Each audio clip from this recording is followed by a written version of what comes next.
What are my thoughts on the black box warning being removed of all hormone therapies? All hormone prescriptions, the black box warning has been taken off. And oh my gosh, there is so much controversy out there. And it's now been a minute since that has been announced that I'm recording this, but I still get comments, emails, IMs, like people are freaking out of, don't you know? Carrie, don't you know this is a bad thing? Hormones cause cancer. Carrie, don't you know? Hormones increase the risk of blood clots. I would never go on hormones. Carrie, I had a blood clot while pregnant. I had a blood clot while having an infection. I have factor V. My mom had breast cancer. I will never do hormones, and I can't believe they took the black box warning off. I get it. It's a lot. So let's break it down. And I'm actually going to break down, like, first of all, what is a black box warning?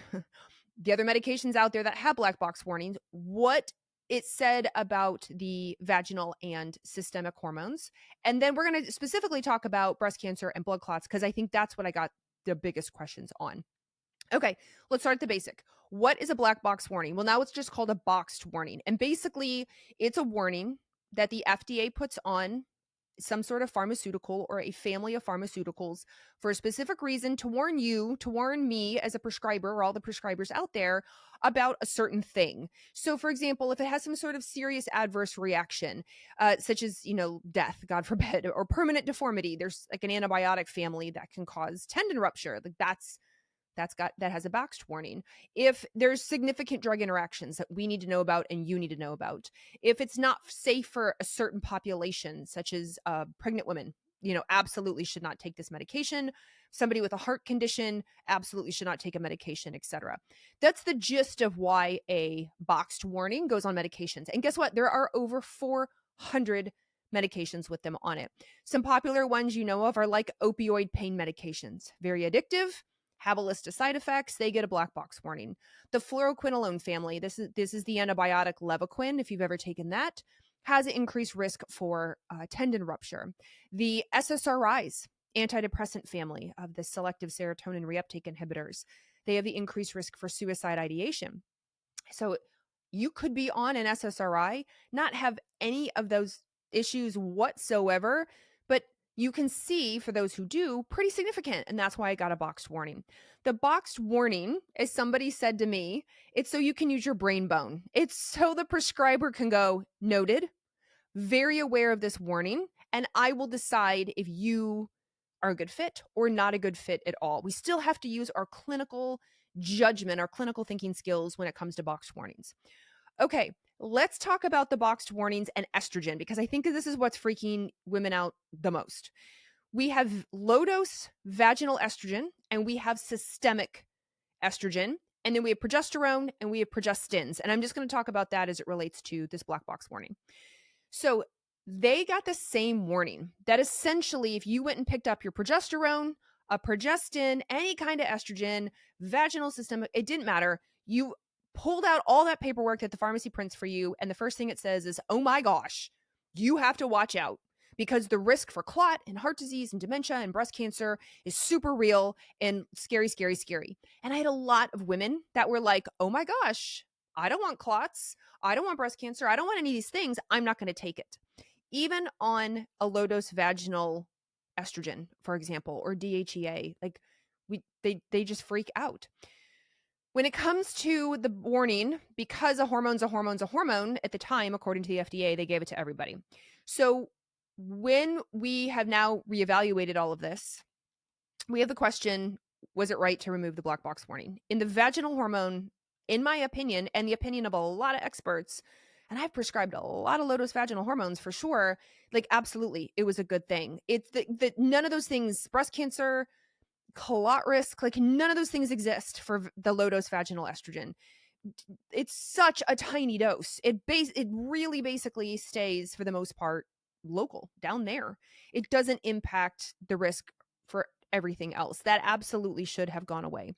But then we get into systemic, and that's what's freaking everybody out. Whether you're on a patch or a pill or a gel or something like that, whether you're on a progestin, a progesterone, an estradiol, a conjugated equine estrogen, it didn't matter. It got the same warning. So here's where it gets interesting.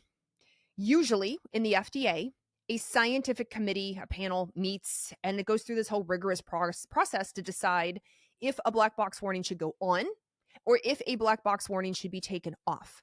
And in this case, that didn't occur. It was a decision was made by the key parts of the administration, and they are said, we're going to remove everything. Just across the board, we're going to remove everything. And this is what got people freaked out, because they're like, well, the clot risk is still real. And what about breast cancer? I feel like women still need to know this. So let's take the vaginal completely off the table. That was a great decision. Super happy about that. Maybe in your own low-dose vaginal, when you picked it up at the pharmacy, saw that warning on there and maybe freaked out a little bit yourself. You don't even have to worry about it. It shouldn't have been on there. It didn't apply. Now, clot. Let's start with the clot risk, because that's what I've been asked about probably more than breast cancer most recently. Mostly because the clot risk for women is not zero. If you've never been on hormones in your whole life, you've never done a birth control pill, you've never done hormone therapy for menopause, nothing, you did nothing, your clot risk is still not zero, because there are a number of things that can increase your risk. For example, being a woman over 50 naturally increases the risk of clots. Not fair, not fun. Aging increases the risk of clots. Being obese increases the risk for clots. Sedentary lifestyle.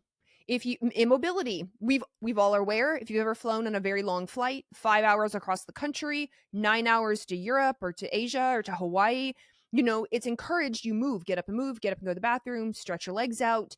Because why? Clot risk. If you've ever been in the hospital, if you've ever had surgery and you had to be in a wheelchair for a minute, they always warn you, be careful of clot risk, right? They're moving your legs. They're putting the compression on your legs, especially if you go into surgery. You'll get those compression sleeves on your legs that like pump to try to reduce the risk of clot risk. Also, surgery. Unfortunately, surgery just comes with its own risk for clots. Cancer and cancer treatments, smoking and vaping, because it really causes inflammation in your veins and arteries, and that can increase the risk. Certain medications, including like the birth control pill and oral estrogens, oral progestin. Genetics, for example, factor V Leiden. If you have that, you have already the increased risk for clots. If you have high cholesterol or plaque, that causes it. That's it. That's a problem. Diabetes, especially uncontrolled diabetes, lung disease, pregnancy. If you've ever been pregnant, you've probably been warned against clots. Especially if you've gained a lot of weight in your pregnancy, maybe you had twins, triplets, like multiples. They probably have had the conversation with you about reducing your risk for clots. If you've broken a bone where it punctured a vein, you can see there's this whole list. And a lot of people have multiple. So when they develop a clot, it could just be age, but it could be a lot of these other things. It doesn't have to be hormones. So the clot risk is not zero. And I think that's really important to know. All right. Now, what about clot risk if you're on hormones? Then what? I have my trusty little notes here because I want to make sure I have these statistics all right for you. According to the British Menopause Society in their 2020 guidelines, and I really like the way that they wrote it up, which is why I'm quoting them in particular. They said that the risk of clot in a woman depends on the combination of the risks I just read, that whole list, coupled with the type of hormones you're going to do if you're going to do hormones and the route you're going to do. So the dose, the type, and the route. It's not an automatic go on hormones, develop clot. That's not a 1-to-1, not even close. It's a very low chance. And in some cases, it's a baseline chance. Let me explain that. They say, according to large observational studies and meta-analyses, if you do a transdermal estrogen, such as a patch, a gel, a cream, that you don't have a risk above the average woman who's never used a hormone. So let's say your best friend has never used hormones. She has an average risk for clot, right? You decide to go on the estrogen patch. Guess what? You two have the same risk for clot. Now, of course, your risk can go up if you have more things on that list I just read, separate from hormones. If you long haul flight a lot, if you're obese, pregnant, which you're probably not on hormones, but you know what I mean. If you have factor V, if you, unfortunately, broke your leg, if you are a smoker, if you're a vapor, like all these things add up. And that's what we look at. So transdermal, by and large, doesn't increase your risk above baseline. And baseline's not zero, but it's not that high. If you swallow your estrogen. So you swallow your estrogen, that's when it slightly increases the risk. And you have a higher risk if you do the conjugated equine estrogen, CEE. That's the synthetic estrogen. You have a higher risk than if you do estradiol. So transdermal is the same as somebody who's never done hormones. If you do estradiol, your risk goes up a little. And then if you do conjugated equine estrogen, it goes up a little bit more. Now, what about progesterone? People are like, "Ooh, I swallow my progesterone. I swallow it at night to help me with sleep and anxiety." Turns out it doesn't seem to have a risk for clots. It doesn't seem to increase the risk. A progestin might, a synthetic progesterone that you swallow, but the progesterone doesn't seem to increase the risk. So now you can see the clot discussion is very nuanced. It's not one-to-one. It's not absolute. It's not like, oh my gosh, don't take hormones. Those cause clots. Well, depends on the route and the form. And what else do you have going on in that other big list that I read? Now, if you have a lot of things on that list and then you choose to swallow your estrogen, that's like the highest. That's the highest risk. To be really careful. And that in that case, we're probably trying to reduce your risk off that list. And we're going to suggest transdermal, a cream, a gel, a patch. And we're going to make sure it's estradiol or the kind that's in your body. So that's the clot information. Now I get asked about the breast cancer information because that's another one where people are like, it's absolute. If you absolutely go on hormones, you will absolutely develop breast cancer. And I hope you realize that is not the case. I hope you realize cancer is complicated. That's not how it works. It's not one-to-one. Unfortunately, there are a lot of women who develop breast cancer who've never been on hormones. They've never even been on the birth control pill, ever. And they still sadly develop breast cancer for a whole lot of other reasons. So when it comes to breast cancer, we do know that the inclusion of a progestin slightly increases the risk of breast cancer. So let me give you some numbers to help, because I think you could wrap it around that around in your brain. In the UK, I understand in the US, it's very similar. They just have really pretty graphics and really nice statistics. And we're very similar. So it's kind of nice to quote what they say. So in the UK, they have what's called the NICE guidelines, NICE, NICE guidelines. And they said women between the ages of 50 to 59, which is a very common age a woman is going to develop breast cancer, unfortunately. Let me step back for a minute. The lifetime risk of breast cancer, lifetime meaning up to 90 years old, is 1 in 8. 1 in 8 women will develop breast cancer. Independent of hormones, the number one risk factor for breast cancer is being a woman. So 1 in 8 for the lifetime risk. Now, you will see all sorts of risks and statistics, and they will chunk it by age group, 50 to 59, 50 to 70, 40 to 50, right? So you have to make sure lifetime risk is your whole life, what's your risk, versus in a particular age group. So the UK NICE guidelines said between 50 and 59 years old, if we looked at 1,000 women, we got 1,000 women lined up, 23 of them are going to unfortunately develop breast cancer, independent of hormones. 23 are going to develop breast cancer. If they are on an estrogen and a progestin, so the synthetic, then we add 4. So it's 23 plus 4. 4 more cases of breast cancer. If they don't use progestin, they just use an estrogen. And here's the kicker. It doesn't seem to matter if it's estradiol, which is the kind in your body, or conjugated equine estrogen, then the risk is -4. So now it's 23 minus 4 out of 1,000. So a less risk of breast cancer. And see, here everyone's freaking out. Estrogen causes cancer. I'm like, ooh, actually, it's really, really, really looking like estrogen's not the issue. It's this progestin. And even then it's a +4 extra cases. Now, I get asked about birth control pill. What if I'm on the birth control pill? Because there are absolutely women in their 40s and 50s who aren't yet menopausal. They want it for birth control reasons or other reasons. They want the bleeding regulation or whatever, and they're on the birth control pill. It's +4. So it's 23 plus 4 if you're on the birth control pill. So we're back up to 4 extra cases of breast cancer. If you are on just progesterone or estrogen plus progesterone, it does look like, based on observational and review studies, that progesterone doesn't increase the risk. So we're not going up or down. Progesterone is not the issue, but the progestin is the issue, the +4. Now, let's get into some lifestyle stuff. Just so you're aware, if you drink 2 or more alcoholic beverages a day, you have 2 glasses of wine every night, you go up +5. So there's +5 more cases of breast cancer in somebody who's drinking every day. There's +3 more cases in smokers. If you're an active smoker today, if you are overweight or obese, 24 plus 24 more women will develop breast cancer. So now it's 23 plus 24 out of 1,000. If you exercise moderately at least 2.5 hours a week, minus 7. So now it's 23 minus 7. 7 less women will develop breast cancer. So now you can see it's very, very nuanced. It's not one-to-one. It's not take hormones, you're going to get a clot.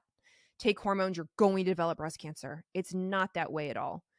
However, I completely understand why people are freaking out because the entire boxed warnings got taken away off everything and the risk isn't zero. If you swallow your estrogen and you swallow your progestin, you do have a slightly higher risk for blood clots. And if you have a few of those other risks off that long list, your risk goes up.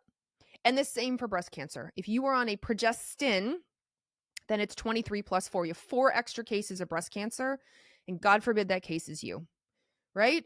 But it's still not massive numbers. I didn't say 400 more out of 1,000. I said 4 more. 1, 2, 3, 4. So this is where people are freaking out of like, well, there's still a risk. The black box warning should be on there. I don't, and I still stand by this, I don't think the black box warning should be on the vaginal at all, and I explained why. But I do think on progestins or estrogen that you swallow, that there could be a warning. Does it have to be a boxed warning? Or is it more just of a like a bolded keynote warning of like, hey, FYI, there's a slight increased risk. So if you are taking a progestin, then you would get the warning, whether it's boxed or not, that says, yep, there's a slight increased risk of clot because you're swallowing this, and potentially and then an increased risk for breast cancer. And for estrogens, whether you're doing conjugated equine estrogen or you're swallowing your estradiol, there is a slight increased risk of clot. Do you see how nuanced that is? And I understand why people are freaking out because we've had so much misinformation for so many years. And we've had so many news outlets screaming high percentages at us, but not actual numbers. So if you say like, oh my gosh, that increases the risk, 100%, but the numbers just went from 1 to 2, well, that's 100%. It's a 100% increase, right? So it's like, oh my goodness, we have to really understand this. So I wanted to come on here, walk you through this because like I said, I'm getting a lot of comments, a lot of emails around it still causes clots. It still causes breast cancer. I don't think this should be have taken off. I do agree a scientific panel probably, we should have still followed the rules. A scientific panel still should have been done where they could evaluate these nuances, especially in the systemic hormone, for sure. We probably shouldn't have just like waved a wand and decided the box warnings come off and no checks and balances happened. I'm glad it happened for vaginal and I'm glad it happened for most of systemic, but not all systemic is completely without any kind of warning. And that's what we talked through today. So hopefully that was helpful. I fully understand hormones feel like herding cats, especially when we talk about big things like blood clot and breast cancer. But I hope you feel a little more educated, a little better about everything that's happening and where we're at.